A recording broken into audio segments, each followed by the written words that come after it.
បាទជំរាបសួរខ្ញុំបាទ Bunpor UONG នឹងថ្ងៃហ្នឹងដែរខ្ញុំនឹងធ្វើការ unbox Osmo Action ហើយនឹង Osmo Action charging kit ចង់ដឹងថាតើនៅក្នុងកាមេរ៉ាហើយនឹង charging kit វាហ្នឹងតើវាមានអីខ្លះនៅក្នុងហ្នឹងអូខេឥឡូវយើងទៅមើលទាំងអស់គ្នាអូហ្នឹងហើយមួយទៀតកុំឆ្ងល់ថាហេតុអីខ្ញុំពាក់អាវហ្នឹងព្រោះថ្ងៃហ្នឹងគឺវាល្ងាត្រឹមតែ6ទៅ7អង្សាចឹងខ្ញុំធ្វើការពារខ្លួនខ្ញុំគឺល្ងាខ្លាំងមែនតើអូខេឥឡូវយើងទៅមើលកុំឲ្យខាតពេលយូរ let's go អូខេឥឡូវយើងចាប់ដើមធ្វើការមើលជាមួយនឹង Osmo charging kit សិន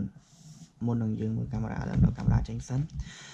អូខេឥឡូវយើងបែរខាងក្រោយយើងមើលក្រោយនេះយើងមានឃើញគេដាក់តែក្នុងប្រអប់នឹងវាមានអីខ្លះ in the box អូខេ in the box ហ្នឹងវាមាន charging hub មួយ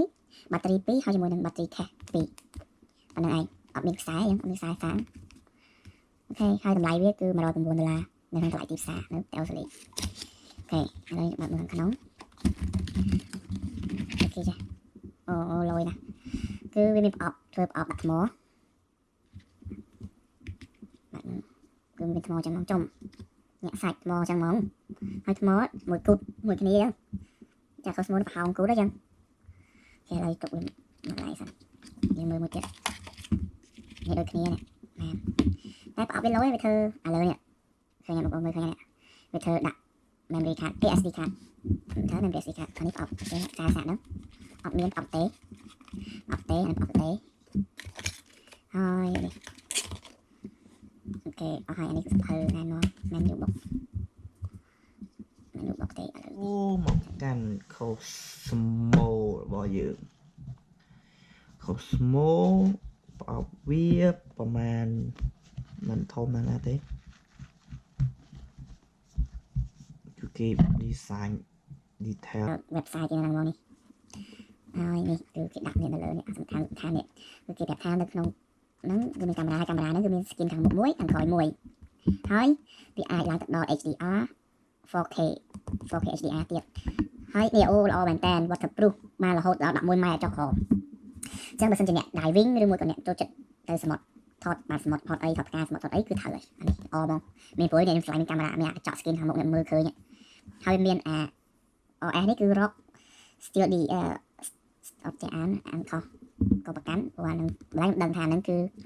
កុំឲ្យវាមានដំណឹងណាដូចថាវាទុកដំណឹងឲ្យយើង SO ហ្នឹង OS ហ្នឹងហើយ 4K 60 frame កម្រិតវាហើយ8គុណនេះបើតាមខ្ញុំដឹងគឺវាជា slow motion ដល់8គុណ Full HD slow motion ដល់8គុណបើយើងដាក់ frame ដល់60 frame អញ្ចឹងវាឡើងដល់400ជាង frame ហើយអញ្ចឹង8គុណអូខេហើយនេះទៀតនៅក្នុងប្រអប់គឺវាមានកាមេរ៉ា Osmo Action 1ហើយ battery 1 USB Type C 1 keyboard ជាខ្សែមិនជា wireless ទេរួចហើយនេះ quick អានេះគឺតែ accessory នេះ1 2 3 4 accessory តាខ្ចៅមួយទៀតហើយនេះ battery case អញ្ចឹងក្នុងនោះមាន battery case ដូចអាមួយដែរនេះអូខេឥឡូវយើងបើកមើល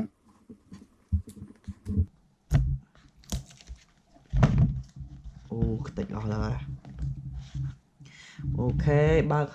ហើយញាក់សាច់នេះសាច់តែមុនហ្នឹងខ្ញុំបើកវាមើលម្ដងដែរថតខុសហើយខ្ញុំដកថ្មចេញហើយដកថ្មវានៅក្នុងប្រអប់នេះអូខេឥឡូវយើងបកវាម្ដងទៀតអូយតែណាប់លោកទៅបកមួយស្មែបើខេវាដូច GoPro ដែរបងប្អូននេះជើងតដូច GoPro វាធ្វើមកស្រៀងគ្នាប៉ុន្តែអានេះហើយខ្ញុំចូលចិត្តជាងតែមានអា skin ខាងមុខនេះឥឡូវយើងដោះវាទៅដាក់ដោះដាក់កាមេរ៉ាដុំថ្មបហោគូតមែនបងប្អូនទៅដាក់ដុំអូខេយើងបើកមើលនេះទៀតក្នុងនេះមានស្អីហើយមានថ្នាំមួយដើម្បីការពារអូខេអត់មានតែប៉ុណ្្នឹងទេហើយថ្មហ្នឹងគឺនៅក្នុងប្រអប់នេះរួចហើយមើលមានអីទៀត accessory ពួកវាមាន accessory 1 2 accessory ហើយនេះគឺស្អីគេអានេះ menu box ហើយជាមួយនឹងហើយនេះគេជា warranty ហើយមួយទៀតអាកាមេរ៉ាហ្នឹងគឺគេទិញគេប្រាប់ថាវាមាន warranty ដល់ទៅ1ឆ្នាំតែគិតថាមិនទិញ warranty ទេព្រោះអីតម្លៃប៉ុណ្ណឹងយើងគិតទៅ1ឆ្នាំវាបបហើយ tab 4 tab 3 ចូលសុំតំណាមួយហើយប៉ុណ្្នឹងឯងចូល tab 3ហើយនឹងខ្ចីនេះមួយចំគេថាមាន4ណាអូនេះអានេះដោះចេញ accessory វា4នេះយើងអាចលើកក្បាលវាដូច GoPro ដែរហើយវាធ្វើ mode ខុសគ្នាតិចតួចហើយនេះយើងអាចដូរដាក់មកខាងនេះបានចំដាក់អត់ចូលអត់ចេះដាក់នេះដាក់ចេះក៏បានមកតែមាន brand វាណាអ្នកបងឃើញអាចឃើញអ្នក brand ហ្នឹងណាយើងទុកវាម្ដងគឺមួយចំនួន accessory ហើយក្នុងនេះគឺមានថ្មមួយហើយថ្មហ្នឹងខ្ញុំបានឆែកវា full ហើយដើម្បីចង់ដឹងថាកាមេរ៉ាក្នុងវាមិនមានតែកាប់បក skin ខាងមកក្នុងនេះបកអង្គឲ្យមួយទៀត wow សុទ្ធតែ trick តែម្ដងបងប្អូនហើយញាក់សាច់វាមានប៊ូតុង record តែម្ដងនៅលើនេះមួយហើយនឹងប៊ូតុង display បិទបើកហើយកន្លែងនេះគឺប៊ូតុង QS ហើយចំអានេះដាក់ថ្មហើយចឹងកន្លែងនេះប្រហែលជាកន្លែងដាក់ memory card ជាមួយនឹងឆែកបើកមើលកន្លែងហ្នឹងទៅមែននេះដាក់ memory card វាគឺប្រើ SD card អានេះទិញក្រៅណាទិញថែមនេះមិនមែននៅក្នុងកាមេរ៉ាមានស្រាប់ទេសូមបញ្ជាក់តែដាក់វាចូលវិញដាក់តាមនេះចំអូខេនឹងប៉ុណ្្នឹងឯងហើយយើងធ្វើកាក់បើកវាដាក់ថ្មដាក់ចូលហើយថ្មវាគឺល្អសារវាមានអញ្ចឹងណាប៉ុន្តែគឺវាទប់បានសងខាងកន្លែងនេះកន្លែងនេះមួយគឺកន្លែងនេះហើយកន្លែងនេះមួយទៀតទាញអញ្ចឹងវាទប់កន្លែងហ្នឹងឲ្យចូលទឹកកាត់ចូលទៅអូហូនេះអាចលុកបានតែខ្ញុំគិតលុកមែនលុកនេះផ្លឹកដល់កន្លែងបាត់ពណ៌មិនហ្នឹងបើនៅពីពណ៌នៅមានតែអត់តន់ចិត្តទេតែពេលគាត់វាបាត់ពណ៌ទៅនេះចិត្តទេអូខេឡើយយើងធ្វើការបើកវាអូឬសលេងអូយើងទៅ active ជាមួយនឹង app នៅក្នុង phone ស្អប់អាហ្នឹងវាអត់ឲ្យប្រតែឥឡូវយើងអាច skip បាន skip please active before you okay គឺយើងអាចធ្វើបានយើងត្រូវការយើងអាចចុចថតបានតែយើងអាចមើលនៅថាព័ត៌មានវាផ្សេងថែមទៅនៅក្នុង app ទូរស័ព្ទតែខ្ញុំតែម្ដងនេះខាងមុខវាលុយដើម្បីមើលកញ្ចក់ខាងមុខបានប្រហែលជាយើងត្រូវតែសេះកាមេរ៉ាហ្នឹងទៅនឹងទូរស័ព្ទសិនភ្លើងលុយឲ្យទៀននេះលុយមែនតើហើយ skin វាគ្រើមវាធ្វើគ្រើមអត់ដូច GoPro ទេធ្វើរៀងឡូអញ្ចឹងណាមានឡូមែនតើកញ្ចក់វាមុខនេះដោះកើតទេដោះកើតតែប្រហែលជាដោះទៅមានបញ្ហាអត់ដឹងទេដោះទេហើយកន្លែងនេះមានម៉ៃមួយម៉ៃសំឡេងហើយកន្លែងនេះក៏មានម៉ៃសំឡេងមួយដែររួចហើយមាន speaker ពេលយើងថតអីចឹងណាយើងបើកមើលបានហើយនៅក្នុងហ្នឹងនេះវីដេអូអូខេដល់វីដេអូក្នុងគឺវាមាន time lapse ហើយវាមានវីដេអូធម្មតាហើយវាមាន HDR ហើយនឹង slow motion ហើយយើងមើល HDR គឺកំណត់ HDR បានទៅដល់ 4K 30 frame បានតាម30 frame HDR គឺធំបំផុតបានតាម30 frame បងប្អូនហើយនេះ Full HD អីហ្នឹងវាបានតាម30 frame នឹង HDR អូមែនតើហើយដើម្បីកាមេរ៉ាធម្មតាគឺវាមាននេះ outstanding ចុចអាហ្នឹងទៅគឺអត់ញ័រទេហើយបានដល់ frame ដល់ 4K ក៏មានដែរតែ 4K 3នេះអត់មាន outstanding ហ្នឹងទេគឺវាអត់ទាន់អាប់ដេតដល់តែបើលើកក្រោយកាមេរ៉ាចេញថ្មីមួយទៀតអាចจะមានដែរហើយមើលនេះ photo មានអត់ដឹងនេះស្អីគេហៅថតស្អីគេ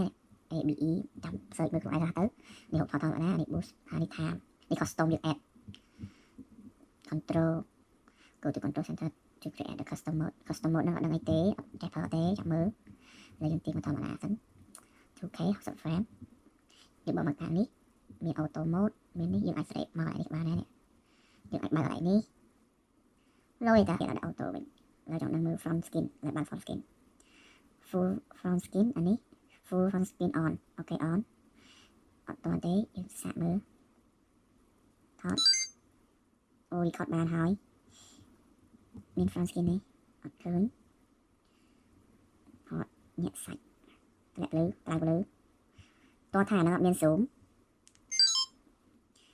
front skin អត់ធ្វើអត់កើតឥឡូវធ្វើ front skin ធ្វើមិនអត់កើ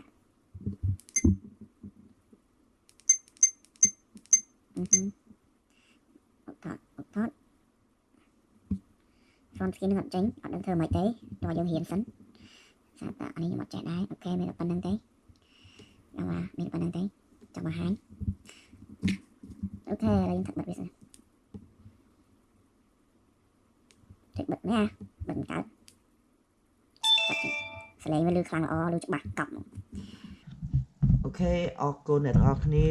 អង្គការតាមដានវីដេអូមួយនេះហើយកុំភ្លេច like share ហើយនិង subscribe my channel ថ្មីរះថ្មីមួយអរគុណជួបគ្នានៅវីដេអូខាងក្រោយ goodbye thank you